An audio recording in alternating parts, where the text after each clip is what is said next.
Yan nga ano ha. Secret yan. Maghahalong balat sa tinalupan pagka sinilip mo yung kanyang diary. Pero partner, kapanahonan pa rin natin ngayon, ano? Pero ibang-iba na ngayon eh. Iba na eh. Meron na tayong tinatawag Hindi na diary. Hindi na. May tinatawag ng blog. Ito yung inain ngayon. Isusulat mo kahit ano nangyari sa buhay mo. Maaari mo pang lagyan ng pictures o kaya video. Mas maraming nakakabasa, mas proud ka. Pwede pa silang mag-comment sa mga sinulat mo. Ganun eh. Eh bakit ko naman kaya gugustuhin malaman yung buhay ng may buhay?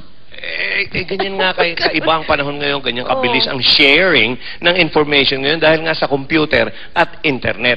Ang malupit dyan, partner, ang iba nga dyan, kumikita dahil sa pagbablog na yan. Kung paano sila kumikita, eto, panoorin nyo. Okay nga. Oo.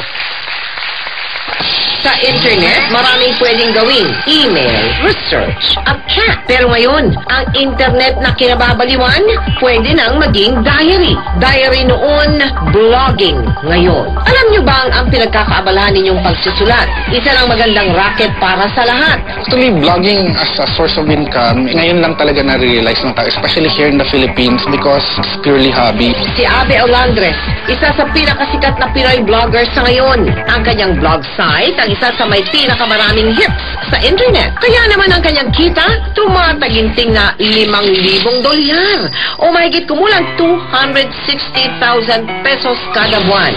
Noong unay, tungkol lamang sa kanyang mga personal na